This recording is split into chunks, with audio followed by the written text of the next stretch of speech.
Semangat pagi rekan-rekan semuanya. Kita akan belajar kembali ya terkait dengan metodologi penelitian. Yang mana sebelumnya kita sudah membahas bagaimana cara membuat judul yang baik di dalam penelitian. Kemudian area-area permasalahan yang kira-kira bisa kita jadikan ruang lingkup kita gitu ya di dalam menyusun penelitian itu gitu ya, di dalam penentuan judul-judul penelitian yang akan kita lakukan. Nah, sampai dengan latar belakang, penyusunan latar belakang, tujuan, manfaat, rumusan masalah, kita sudah singgung sebelumnya. Nah, sekarang kita akan beranjak ya menuju ke tinjauan pustaka.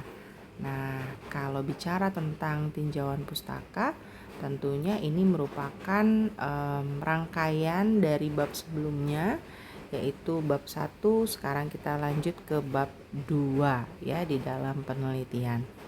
Nah, dalam menyusun nantinya proposal penelitian ya, harapannya adalah rekan-rekan semuanya ini dapat menyusun tinjauan pustaka atau kajian pustaka yang isinya harus mencakup terkait dengan judul penelitian yang rekan-rekan semuanya sudah coba buat, begitu ya.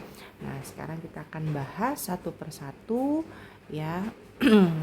Apa yang akan kita bahas ya rekan-rekan, bahwa kita akan bahas mengenai pengertian dan kegunaan tinjauan pustaka. Seberapa penting sih di dalam penelitian kita ini, kenapa kita harus mencantumkan gitu yang namanya tinjauan pustaka ya, apa perannya ya tinjauan pustaka di dalam penelitian kita, dan tujuan menulis tinjauan pustaka ini apa gitu ya, dan bagaimana cara kita memilih sumber bacaan yang tepat ya yang masuk ke dalam kajian pustaka kita. Dan yang berikutnya adalah proses bagaimana langkah-langkahnya kita menuliskan tinjauan pustaka ini.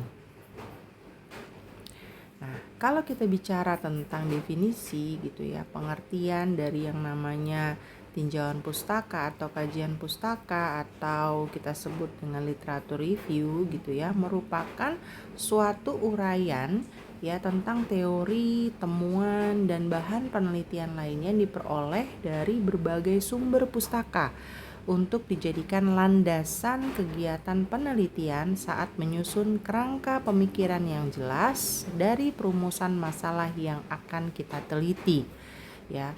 Jadi begitu penting gitu ya, tinjauan pustaka ini berada di dalam bab 2 kita semua dalam menyusun yang namanya penelitian ya, sebagai acuan, sebagai landasan ya dalam kita nanti melakukan penelitian ini ya. Jadi harus ada kerangka pemikiran yang jelas ya terkait dengan judul penelitian kita.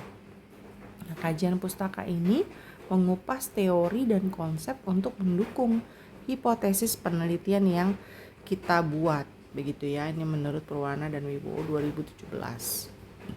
Nah, apa sih peranan tinjauan pustaka dalam penelitian? Ya pasti tadi saya sudah tegaskan bahwa menjadi landasan, menjadi dasar gitu ya. Teori-teori ini kita gunakan menjadi dasar di dalam penelitian kita yang akan nanti kita bahas gitu ya di dalam bab pembahasan nantinya.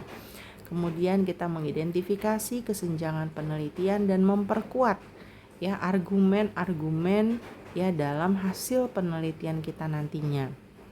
Jadi kita memerlukan nih ya, kita memerlukan yang namanya dasar-dasar penelitian sebelumnya untuk memperkuat hasil dari penelitian kita.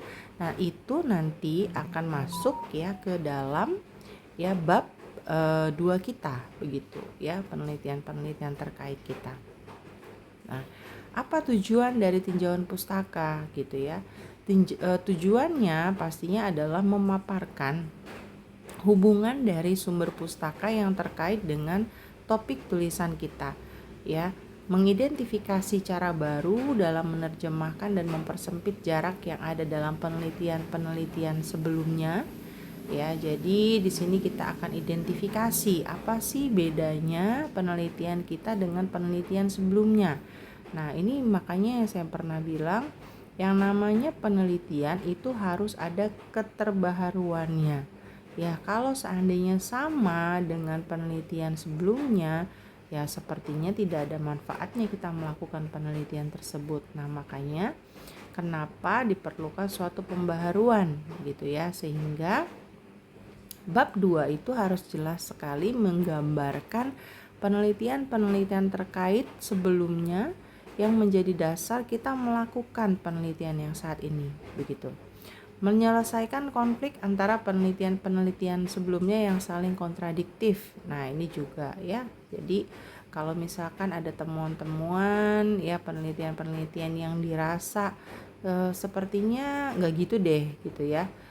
Kita coba deh melakukan penelitian yang baru untuk menentukan apakah memang itu terbukti atau tidak. Nah, itu bisa menjadi dasar di teori kita gitu, kita angkat ya untuk kita argumen gitu ya di pembahasan nantinya. Berikutnya adalah memandu langkah lanjutan untuk penelitian selanjutnya dan menempatkan pekerjaan atau penelitian orisinil Anda dalam konteks literatur yang telah ada. Ya, jadi di sini Bapak Ibu ataupun rekan-rekan sekalian ya diharapkan ya bab 2 ini ya bisa menjadi sesuatu hal yang orisinil. Artinya ya memang kita mengadop dari yang memang teori yang sudah ada gitu ya, teori bacaan ataupun sumber-sumber yang memang ada ya, kemudian nanti kita akan parafrasekan Bapak Ibu dan rekan-rekan semua ya, kita parafrasekan supaya apa, supaya orisinalitasnya ada ya, jangan sampai nanti kita masuk ke yang namanya plagiarisme ya, atau kita itu betul-betul menjiplak ya karya ataupun hasil dari orang lain begitu ya di dalam penelitian kita, termasuk di konten bab 2. Nah, makanya ini perlu sekali dicermati ya Bapak Ibu dan rekan-rekan dalam kita nanti melakukan parafrase ya. Nah, sumber pustaka yang bisa kita ambil begitu ya, itu ada banyak hal. Yang pertama itu dari perpustakaan yang kita miliki ya di kampus ya. Nah, ini bisa kita lihat dari kartu katalog yang ada di perpustakaan ataupun buku referensi ya. Dan berikutnya dari sumber bacaan kita ya, di luar dari yang ada di perpus begitu ya. Nah, itu bisa kita referensi dari buku-buku ajar, buku teks yang kita bisa dapatkan dari tempat yang lain begitu ya, ataupun jurnal-jurnal ilmiah ya, buletin ya yang bisa kita gunakan sebagai dasar dalam penulisan di bab 2 kita. Ataupun dari sumber lain ya, bisa dari off print, handbook ya, bibliografi ataupun dari manual book. Ya, ini Bapak Ibu dan rekan-rekan ya sumber-sumber yang bisa kita lihat. Dan nanti kita akan singgung terkait dengan penelusuran pustaka yang sifatnya adalah online gitu ya Bapak Ibu dan rekan-rekan semuanya. Ya, sekarang udah era digitalisasi, semua by system kita bisa akses gitu ya secara mudah dan cepat. Kita tidak perlu lagi datang ke perpustakaan ya, menghemat waktu, tenaga, uang gitu ya, nggak harus ujuk-ujuk ke perpustakaan nasional gitu ya secara hard gitu, atau ya kita langsung datang secara physically ke sana. Tapi dengan akses secara online itu kita sudah bisa gitu mengakses apa yang ada pustakaan di sana gitu. Nanti akan diajarkan ya di dalam tutorial video yang Bapak Ibu rekan-rekan bisa simak begitu ya. Bisa sekalian sambil dilakukan gitu. Harapannya dalam menyimak video itu langsung sambil melakukan di laptop masing-masing. Jadi jangan cuma diliatin ya Bapak Ibu dan rekan-rekan semua, karena kalau cuma diliatin ya kayaknya nggak bakalan masuk tuh ya, sehingga harus diaplikasikan. Nah ini yang saya bilang ya, kita udah digitalisasi semuanya by system, yang mana Bapak Ibu sudah harus terbiasa ya dengan situs-situs ya yang ada secara online yang bisa kita akses ya. Salah satunya ya ada Google Scholar, kemudian e-resources Perpusnas RI, core.asc.uk ya, Purnas ya, kemudian ada wapen.org. Nah ini semuanya Bapak Ibu dan rekan-rekan bisa akses secara gratis, tis gitu ya, dimana semuanya bisa Bapak Ibu lihat dan dapatkan gitu ya, data-data ataupun literasi yang diperlukan sehubungan dengan penelitian Bapak Ibu dan rekan-rekan semuanya. Nah, jadi kita akan masuk sekarang ke tahapan bagaimana kita menyusun yang namanya bab 2 gitu ya. Apa sih yang harus kita pikirkan gitu ya terkait dengan bab 2 ini, tinjauan pustaka ini gitu ya. Rumuskan dulu ya tujuan dan ruang lingkup dari kajian pustaka. Ya, artinya kita sesuaikan dengan judul penelitian kita. Variabel-variabel di dalam penelitian kita itu apa saja Bapak Ibu dan rekan-rekan, supaya itulah bahan yang harus kita cari, kita kumpulkan gitu ya. Kemudian diidentifikasi dan diklasifikasikan ya, apakah itu bahannya adalah berupa artikel dari jurnal, apakah dari buku ajar, ataukah dari e-book begitu ya. Nah itu kita kumpulkan, kita identifikasi, karena nanti dalam penulisan daftar pustakanya itu berbeda Bapak Ibu dan rekan-rekan semua. Kalau sumbernya dari buku, textbook, kalau sumbernya dari internet dalam bentuk artikel jurnal ilmiah begitu ya, ataupun gambar-gambar yang kita akses dari internet, itu pun juga harus masuk ya Bapak Ibu ke dalam kepustakaan kita. Ya, jadi jangan sampai nanti tidak masuk ya, dan akan link and match dengan daftar pustaka. Makanya nanti juga di akhir akan ada video tutorial bagaimana nanti aplikatif Mendeley yang Bapak Ibu rekan-rekan bisa gunakan ya dalam kita mempermudah gitu ya penelusuran sumber kutipan yang kita sudah buat di bab 2 ataupun di bab yang lain nantinya yang menggunakan sumber referensi gitu ya, tinggal kita insertkan saja gitu ya, insert Mendeley-nya, bibliografinya, nanti semuanya akan keluar begitu Bapak Ibu. Ya, jadi jangan lupa diunduh, di download tuh yang namanya aplikasi Mendeley-nya. Kalau ada yang belum, sok mangga ya, nanti akan ada tutorialnya. Silakan bagi yang belum untuk segera melengkapi di laptopnya masing-masing ya, karena itu sangat penting sekali, bisa mempermudah Bapak Ibu dan rekan-rekan dalam proses pembuatan penelitian ini. Berikutnya adalah kita telaah ya, susun hasil kajian pustaka yang secara sistematis. Jadi nanti kita bentuk dalam sistematika penomoran gitu ya, sistematika penomoran urutan yang namanya subbab. Ya, di dalam subbab ada lagi kontennya. Nah ini kita buat kerangkanya dulu Bapak Ibu.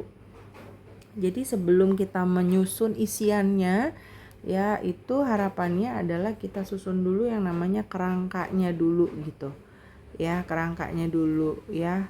Misal bab 2 gitu ya, kemudian A ya itu adalah konsep tentang pola tidur misalnya ya, B-nya itu tentang kualitas hidup misalnya ya, terus yang C-nya itu tentang diabetes mellitus ya, karena diambil judulnya itu hubungan pola tidur dengan kualitas hidup penderita diabetes mellitus tipe 2. Nah jadi itu kerangkanya kita bikin dulu gitu, kita susun dulu dengan sub-sub babnya yang ada di dalam sana nantinya gitu.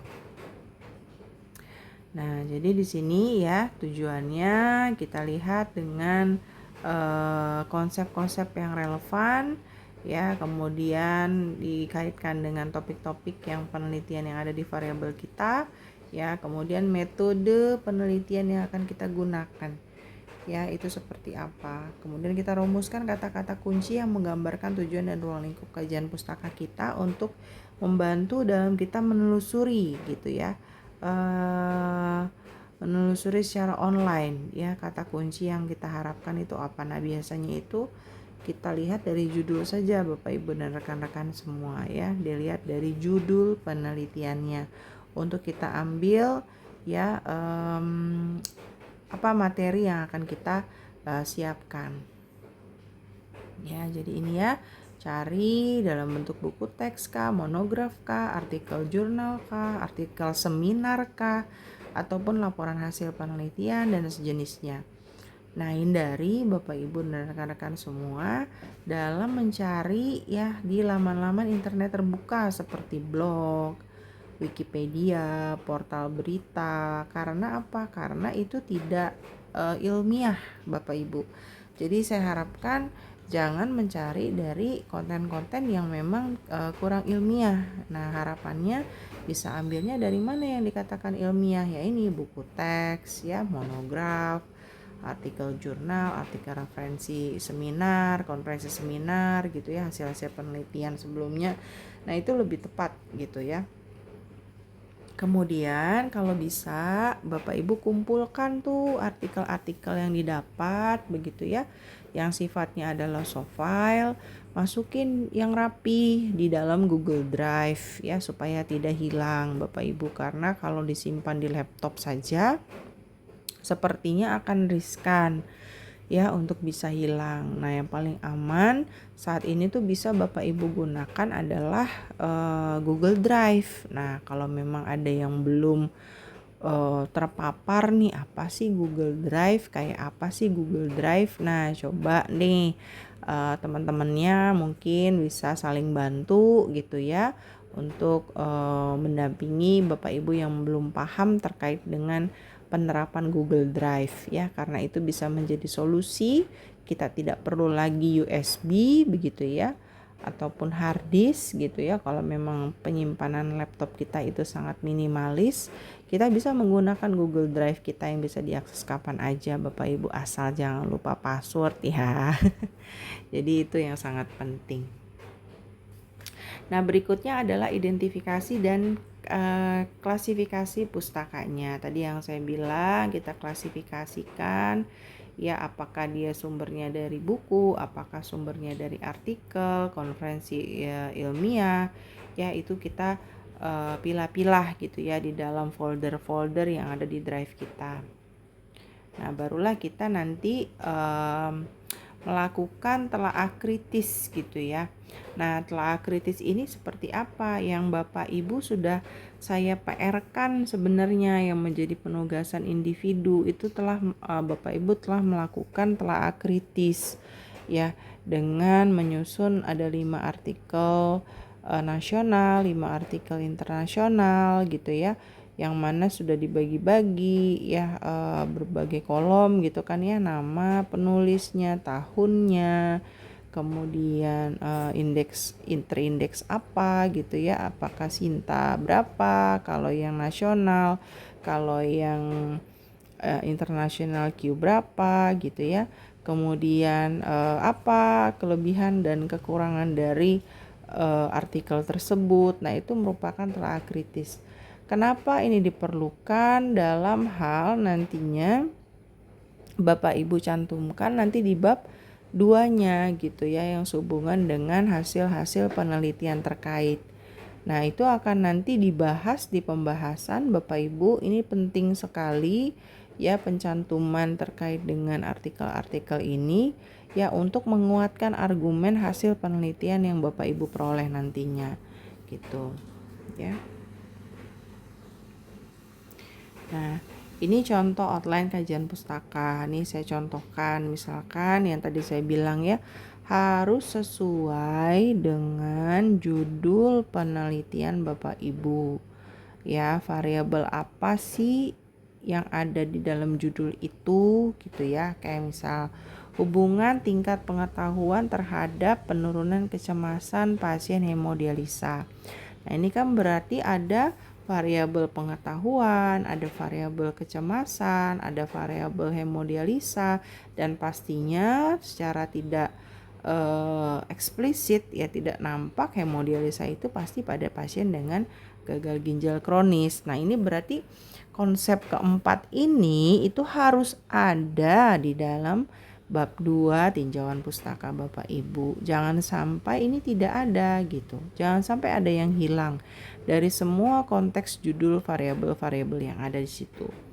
Nah, di sini apa sih yang harus kita uraikan? Ya, uraikan deh tuh variabel per variabel gitu. Ini yang saya bilang di dalam subbab itu ada sub-subnya lagi gitu ya. Ada uraiannya lagi. Kita bicara tentang A, tingkat pengetahuan. Nah, di dalam A itu ada 1, ada A kecil, ya 1 kurung dan seterusnya sesuai dengan sistematika penomoran ya. Jadi ini kerangka-kerangka yang harus kita buat dulu Bapak Ibu. Nah, kalau sudah kita buat nanti kerangkanya itu akan mempermudah sekali kita dalam mencari apa sih yang harus kita cari gitu. Ya, makanya harus dibuat dulu yang namanya kerangka berpikirnya dulu. Kita petakan dulu gitu. Baru kita uraikan. Ya, jadi harus berdasarkan dari judul penelitian Bapak Ibu. Gitu. Nah, ini yang saya bilang strateginya kita buat kerangkanya dulu ya Bapak Ibu ya. Kemudian kita hubungkan ya satu sumber dengan sumber yang lain ya. Mensintesiskan bukan hanya ringkasan. Artinya kita itu memadu padankan hasil dari jurnal ataupun buku teks ataupun monograf dan lain sebagainya yang kita dapatkan. Ya, gunakan kutipan langsung dan tidak langsung dengan benar. Kita sudah belajar ya Bapak Ibu dan rekan-rekan terkait dengan kutipan. Nah, kalau kita bahas mengenai kutipan ini, ya yang saya sarankan waktu itu ya biasanya di dalam penelitian untuk bab 2 gitu ya. Itu lebih banyak kita menggunakan kutipan yang tidak langsung. Ya, tidak langsung itu akan banyak sekali. Dan penempatan nanti penulisan kutipan ini jangan lupa apakah di awal kalimat ataukah di akhir kalimat. Kalau di awal kalimat ingat-ingat penulisan yang di dalam kurung hanya tahunnya saja. Sedangkan kalau di akhir kalimat semuanya penulis maupun tahun ya itu harus dikurungkan. Ya. Kemudian ya pastikan di bab 2 itu terlihat ya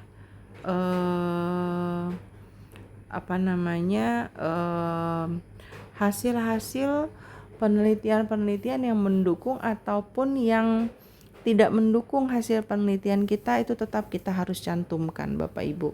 Karena nanti menjadi statement penguatan ya di pembahasan kita ya tetap harus kita cari. Nah, ini biasanya ya struktur dari tinjauan pustaka itu menjelaskan umum dulu terkait dengan relevansi topik gitu ya, secara garis umum dulu, harus garis besar dulu baru masuk gitu ya ke dalam teori-teorinya gitu ya, apa yang menjadi teori-teori utama yang tadi saya bilang sesuai dengan variabel penelitian kita. Ya, sesuai dengan variabel penelitian kita, barulah nanti kita masukin kajian empiris terkait dengan hasil-hasil penelitian terdahulu. Ya, nah ini kita masukkan dari penelitian-penelitian terkait yang sudah kita analisis sebelumnya yang dalam bentuk matriks tabel itu ya kita bisa masukin ke dalam sini. Ya, sehingga ini menjadi satu kesatuan yang utuh Bapak Ibu dalam penulisan nanti tinjauan pustakanya. Nah, kesalahan umum yang biasanya terjadi Bapak Ibu ya di dalam penulisan bab 2 tinjauan pustaka ini adalah biasanya hanya merangkum, tidak melakukan analisa ya. Jadi tidak diparafrasekan, tidak disesuaikan dengan tata bahasa yang kita seharusnya dilakukan gitu ya. Kesinambungan antar alinea tidak ada, kemudian antar kontennya tidak saling terkait gitu ya. Itu yang menjadi permasalahan biasanya. Kemudian yang kedua, referensinya itu tidak relevan. Artinya apa? Tidak nyambung gitu ya. Jaka sembung bawa golok ya. Jadi dia itu nggak nyambung. Kita harusnya misalnya memasukkan konten A tapi yang ada malah konten B gitu ya. Referensinya ternyata nggak nyambung ya. Ini juga biasanya suka saya temukan kalau di daftar pustaka gitu ya. Banyak banget daftar pustakanya ya, serenteng ya, bisa berhalaman-halaman ngalahin bab 1 gitu ya. Tapi ternyata yang diambil itu nggak nyambung semua dengan judul penelitiannya gitu. Misalnya judul penelitiannya itu terkait dengan terapi kompres gitu ya, terapi kompres hangat. Tapi di dalam referensi daftar pustakanya itu malah mengambil tentang misalnya musik, terapi musik lah, atau misalnya relaksasi napas dalam lah misalnya gitu ya. Nggak ada kaitannya dengan terapi kompres gitu. Nah itu kan tidak relevan gitu, referensi yang diambil ini tidak relevan ya, sehingga hal ini juga menjadi hal yang perlu dipertimbangkan ya dalam pengambilan sumber-sumber yang nantinya sesuaikah dengan judul penelitian saya. Nah itu perlu sekali diperhatikan. Kemudian sumbernya tidak mutakhir, artinya sudah jadul munjadul. Nih 2025 masih ngambil tahun 1995 misalnya ya. Nah itu kan udah sangat jadul sekali, makanya sumber itu harus selalu update ya, harus selalu mutakhir.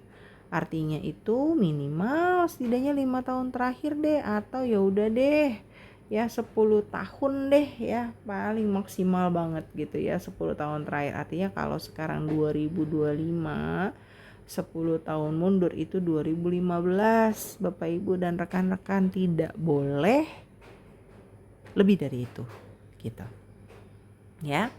Kemudian tidak ada alur logis antar paragraf, ini yang saya bilang kesinambungan antar alinea itu ora ketok, nggak ada sama sekali gitu ya, nggak nyambung.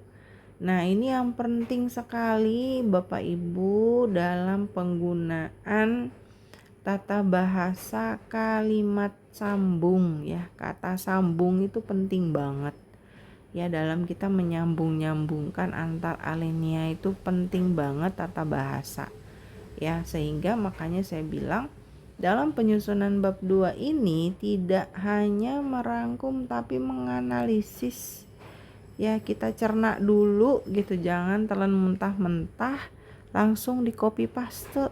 Nah ini yang kesalahan terbesar yang sering dilakukan. Nah makanya kita harus memfilter, mengedit lagi Bapak Ibu. Apa yang kita sudah copy pastekan tersebut kita edit lagi supaya menjadi rangkaian yang baik, yang bagus gitu ya di dalam konten bab 2 kita. Nah jadi bisa disimpulkan nih Bapak Ibu dan rekan-rekan semua, bahwa ya yang namanya tinjauan pustaka itu sangatlah penting ya, modal kita atau menjadi dasar kita dalam melakukan penelitian ya. Penyusunan yang baik dari tinjauan pustaka kita ya itu akan nantinya memperkuat ya argumentasi dan arah penelitian yang kita lakukan. Jadi ini ada kesinambungannya nanti benang merahnya di bab 4 Bapak Ibu ya, terkait dengan nanti pembahasan ya, pembahasan penelitian Bapak Ibu, apakah sudah sesuai atau tidak, sejalan atau tidak dengan konsep-konsep yang ada di dalam bab 2 ya, baik itu teori buku, baik itu dari jurnal ilmiah ya. Nah, itu akan nyambung gitu, akan berkorelasi di situ gitu Bapak Ibu dan rekan-rekan sekalian ya, terkait dengan topik tinjauan pustaka. Saya harapkan bisa jelas, clear gitu ya, sehingga hal ini bisa menjadi dasar Bapak Ibu dalam menyusun yang namanya bab 2 ya. Nanti akan dipresentasikan gitu ya oleh kelompok dan akan saya koreksi terkait dengan apa yang ditampilkan oleh kelompok ya. Begitu. Oke, mungkin itu saja yang bisa saya sampaikan untuk topik kali ini.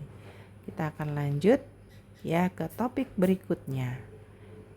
Terima kasih.